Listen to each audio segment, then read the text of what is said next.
अस्सलामुअलैकुम दोस्तों, मैं हूं राव कमर रिजवान और आप देख रहे हैं मेरा यूट्यूब चैनल। दोस्तों, ये कहानी है नासरा की, जिसका रंग सांवला, कद छोटा और नैन नक्श भी प्यारे नहीं थे, लेकिन वो एक लड़के के जाल में फंस गई और फिर कैसे उसकी जिंदगी तबाह हुई, कैसे उस सांवली दुल्हन पर जुल्म हुआ, बताएंगे आज की वीडियो में। तो चलिए शुरू करते हैं आज की वीडियो। मेरा एक ही भाई था, वालिदैन ने वारिस नाम रखा।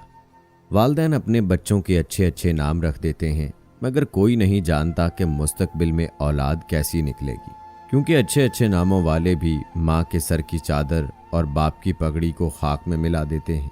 मेरे माँ बाप दूसरे इज्जतदार लोगों की तरह इस मामले में बहुत हसास वाक़े हुए थे, तभी उन्होंने मेरी शादी कमसीने में कर दी, जबकि सबने समझाया कि अभी मारवी की उम्र ही क्या है, क्यों इतनी जल्दी उसे घर से रुखसत कर रहे हो, कुछ दिनों और अपने आंगन में खेलने दो।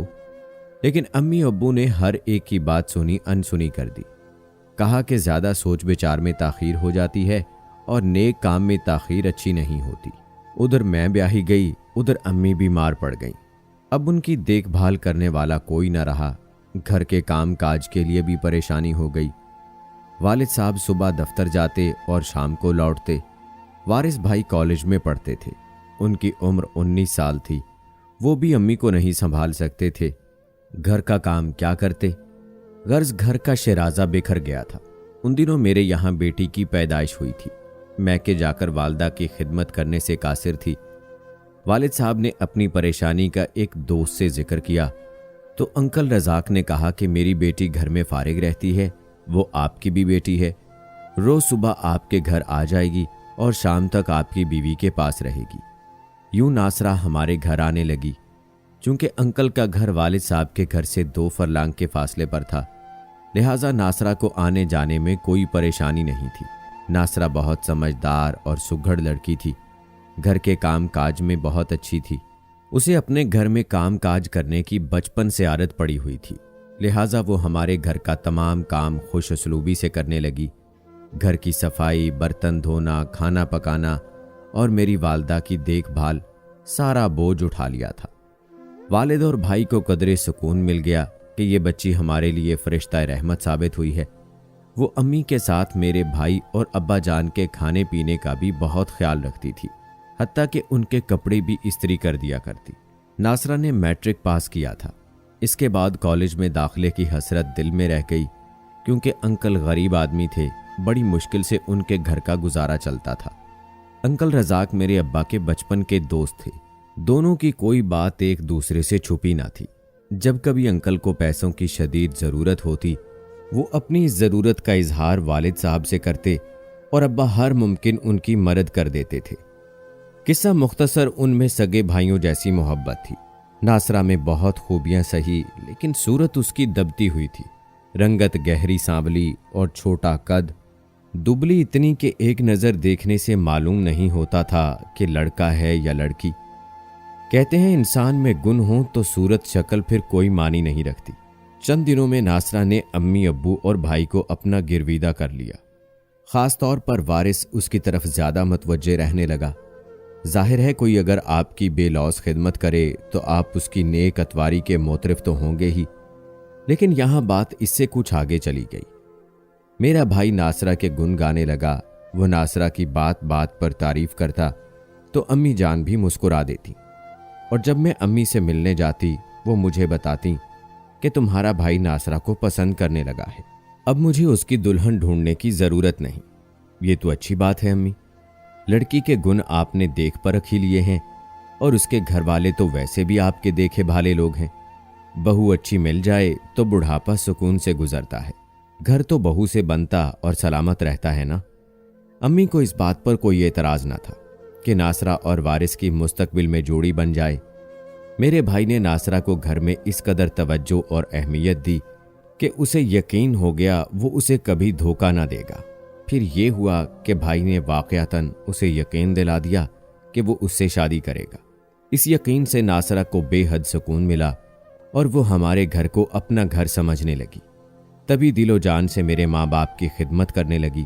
बज़ाहिर तो हम भी यही समझ रहे थे कि वालिदैन की खिदमत करते देखकर वारिस ने नासरा से शादी का फैसला कर लिया है, और उसकी बदसूरती को नजरअंदाज कर दिया है। मगर ये बात ना थी। वारिस खुद बहुत खूबसूरत था, लंबा चौड़ा, गोरा चिट्टा और शानदार नौजवान। जिसकी भी नजर उस पर पड़ती भाई के हुस्न से मुतासिर होकर ठिठक जाता था। कुदरत कभी कभी हुस्न और बदसूरती को दिन रात की तरह मिला देती है। इस दुनिया में होनी और अनहोनी सब अल्लाह की कुदरत से है। जिस लड़की में किसी लड़के के लिए जरा भर कशिश न थी, भाई उसका दीवाना था। अम्मी से कहता था कि शादी करूंगा तो नासरा से, वरना नहीं। अक्सर वो ये बात बुलंद आवाज से करता ताकि नासरा सुन ले, जिस पर वो फूली ना समाती और मजीद तनदही से अम्मी जान की खिदमत में लग जाती। ये मुझे बाद में मालूम हुआ कि वारिस दिली तौर पर बिल्कुल उसके साथ शादी करने को आमादा ना था। वो उसे झूठे आसरे देकर बेवकूफ बनाता था ताकि वो अम्मी जान की खिदमत करती रहे, इस घर को अपना घर समझकर इस मुश्किल घड़ी में हमारा साथ दे, वो मुसलसल आती रहे। इस वजह से वारिस ने उसे झूठा प्यार जितलाया था। नासरा एक मासूम लड़की थी। उसने वारिस को अपना मालिक, अपना सभी कुछ समझ लिया। तसव्वुर भी ना कर सकती थी कि कोई इंसान इतना शातिर और मतलबी हो सकता है कि अपनी गर्ज की खातिर किसी दूसरे सच्चे और मुखलिस इंसान को खिलौना समझ ले। ये सच है कि वारिस की नज़र में उस लड़की की वुक़्क़त मट्टी के किसी खिलौने से ज़्यादा ना थी। साल भर मेरी वालदा शदीद बीमार रहीं। मैं अपने ससुराल वालों की वजह से मजबूर थी, मुस्तकिल अम्मी जान के पास नहीं रह सकती थी। वक्तन फ़ौक्तन उनके यहाँ आती जाती रहती थी। मेरा घर गांव में था और मैका शहर में, लिहाजा 15 दिनों बाद ही 1-2 दिन के लिए आना जाना हो पाता था। अम्मी को जिगर का कैंसर था। इलाज हस्बे मकदूर कराया मगर शिफा ना हुई। बिलाखिर वो अपने खालिक हकीकी से जा मिली। अम्मी ने अपनी वफात से कबल नासरा की माँ से वादा लिया था कि वो अपनी बेटी की शादी वारिस से करेंगी, क्योंकि उनके ख्याल में उनका बेटा नासरा को चाहता था। गोया जुबानी वो ये रिश्ता पक्का करके गई थी। कौन जानता था कि वारिस के दिल में क्या है। उसके दिल में नासरा के लिए चाहत नाम को ना थी, जैसा हम लोग समझा करते थे। अम्मी के इंतकाल के 1.5 माह बाद वो एक दोस्त के तवस्सुत से दुबई चला गया। नासरा का भी अब हमारे घर कोई काम ना रहा था। वो हमारे घर नहीं आती थी। वालिद साहब खाना होटल से या फिर अपने दफ्तर की कैंटीन से खा लिया करते थे। 1 साल बाद वारिस दुबई से लौटा तो काफ़ी रकम कमा लाया। अब वो खुशहाल था। वालिद साहब ने शादी की बात छेड़ी तो उसने कहा कि आपा मारवी से कहिए कोई अच्छा रिश्ता मेरे लिए तलाश करें। साल बाद मेरा मुआहदा ख़त्म हो जाएगा तो दुबई से आकर शादी कर लूँगा।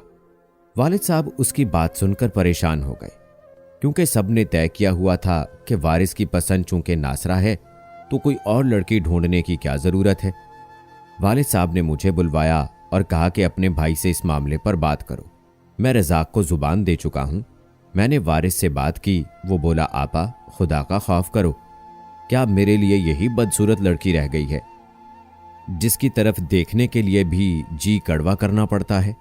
मैं हरगिज़ ऐसी बदशक्ल लड़की से शादी नहीं करूंगा। मैंने कहा, वारिस ये तुम क्या कह रहे हो? तुम तो अम्मी जान से कहा करते थे कि गुनों में ये लड़की लाखों में एक है और मैं इसी से शादी करूंगा, क्योंकि शरीके हयात में इसके गुण देखने चाहिए, सूरत नहीं। नासरा में इतनी खूबियां हैं कि इनके मुकाबिल खूबसूरती कोई मायने नहीं रखती। ये धोखा था, फरेब था जो मैं उसे दे रहा था। उसने खुलकर कह दिया, क्योंकि जानता था बगैर मतलब कोई किसी के लिए अपना सुख, चैन और आराम कुर्बान नहीं करता। अगर मैं इससे ऐसी झूठी मोहब्बत ना जतलाता तो वो कभी की अम्मी जान को छोड़कर जा चुकी होती। उसे बांध कर रखने का महज ये एक हरबा था, और मैं क्या कर सकता था? माँ को बेसहारा, बेआसरा तड़पते सिसकते तो नहीं देख सकता था। तुम भी महके आने से मजबूर थी, लिहाजा मैंने नासरा को भरपूर तवज्जो और अहमियत दी और वो अम्मी जान की खिदमत में जी जान से जुटी रही। जो ख्वाब मैंने उसे दिखाया उसी शराब की खातिर। उफ मेरे खुदा, मेरे भाई, ये तुम कब से इतने बेरहम हो गए? तुम्हें इस लड़की पर जरा भर भी तरस ना आया? आपा तरस आता था, मगर क्या करता। माँ भी तो बेचारी उठने बैठने से कासिर थी। उन्हें भी तो रात दिन किसी खिदमतगार की अशद जरूरत थी। उनकी बहू भी नासरा की जगह होती तो इतना ख्याल न करती जिस कदर इस लड़की ने किया। तो अब तुम ही सोचो उसके दिल पर क्या गुजरेगी। उसने भी तो मेरी खातिर ये सब किया कि मुझसे शादी हो जाएगी। हर किसी की नेक अतवारी के पीछे उसकी गर्ज छुपी होती है ना। लिहाजा अब तुम मुझे हरगिज दोषी मत ठहराना और मेरा सर उस चुड़ैल को न मढ़ देना, वरना मेरी जिंदगी बर्बाद हो जाएगी। वारिस की बातें सुनकर सचमुच मुझे पसीना आ गया। सोचने लगी, अब अब्बा रजाक अंकल और मैं उस मासूम लड़की को किस मुंह से आगाह करूंगी कि वारिस की शादी से इनकारी है, वो भी इस वजह से कि नासरा बदसूरत है और वो खुद हसीन है और हुस्न का शैदाई है। वो दुबई में अपने साथ काम करने वाले एक दोस्त शाहजमान की बहन को पसंद कर आया था, जो बेहद हसीन थी, और उसके माँ बाप भी मेरे भाई के साथ अपनी बेटी की शादी करना चाहते थे। ये बात उसी रोज वारिस ने मुझे बताकर कहा था कि अगर मेरी शादी परिविश से ना हुई तो मैं मर जाऊंगा। दोनों ही एक दूसरे से बेहद मोहब्बत करते हैं। मेरी हिम्मत न पड़ी कि नासरा से मिलती और उसे ये सब बताती कि वो अब मजीद ख्वाब ना देखे, क्योंकि उसके ख्वाबों को ताबीर मिलने वाली नहीं जो वो सोचे बैठी है। वारिस वापस दुबई चला गया और हम सबको सोचों के मंझधार में डूबने को छोड़ गया। किसी ने किसी को कुछ ना बताया, सब ने खामोशी इख्तियार कर ली। हम सब वारिस के लौट आने का इंतजार कर रहे थे। धीरे धीरे सरकता हुआ साल बिलाखिर गुजर गया और वो दोबारा लौटकर घर आ गया। वो अब मजीद खुशहाल था और बहुत सा सामान अपने साथ लाया था अपनी होने वाली दुल्हन के लिए। ताहम उसकी होने वाली दुल्हन नासरा हरगिज नहीं थी। ये नासरा की भी बेवकूफ़ी थी कि उसने वारिस की बातों पर यकीन कर लिया और यूं बुजुर्गों में दोनों तरफ से हाँ भी हो गई। मैं मैके आई हुई थी जब वो मुझसे मिलने के बहाने हमारे घर आई और वारिस से पूछा कि कब कर रहे हो तुम मुझसे शादी। वो फिर झूठी तसल्लियां देने लगा। मुझे बेहद बुरा लगा। मैंने अपने भाई को टोक दिया कि ऐसा मत करो, जो बात है वो सीधी तरह बता दो। नासरा बोली, सीधी बात यह है कि उन्होंने मुझे अपना लिया था, शादी का वादा भी किया और अब वादा पूरा करने का वक्त आ गया है। अम्मी अब्बू यही बात करने कल आप लोगों के घर आने वाले हैं। अपना लिया था क्या मतलब? इस पर भाई ने गर्दन झुका ली और वो भी खामोश हो रही, गोया कहती हो जो चाहो समझ लो। मैं अब कुछ ना बोलूंगी। जब भाई बाहर चला गया तो मैंने नासरा से कहा, देखो नासरा, इंसान वक्त और हालात के साथ बदल जाता है और अब मुझे नहीं लगता कि मेरा भाई अपने वादे पर कायम रहेगा। बेहतर है कि तुम इसका ख्याल दिल से निकाल दो। वो मुझे बता चुका है कि अभी 15 बरस और शादी नहीं करने वाला। मैं उम्र भर इसका इंतजार कर लूंगी, उसने अज़म से कहा। मेरे पास मजीद कुछ कहने की गुंजाइश न रही। एक बार फिर मैंने अपने भाई को समझाया कि अगर तुमने नासरा का कोई बड़ा नुकसान कर दिया है तो फिर अपने वादे पर कायम रहो। वो बोला, हाँ आपा, मेरा ज़मीर भी मुझे बहुत मुलामत कर रहा है, इतना कि रात भर सो नहीं सकता। वाकई मैंने उसका नाकाबिल तलाफी नुकसान किया है, लेकिन अब क्या करूं? अब ये करो कि ज़मीर की सज़ा से बचने के लिए नासरा के साथ शादी कर लो, वरना अम्मी की भी रूह को तकलीफ पहुंचेगी। जी तो बिल्कुल नहीं चाहता कि इस बदशक्ल को अपनी शरीके हयात बनाऊं, ताहम कुदरत की सज़ा से बचने के लिए बेहतर है कि इंसान खुद को सज़ा दे ले।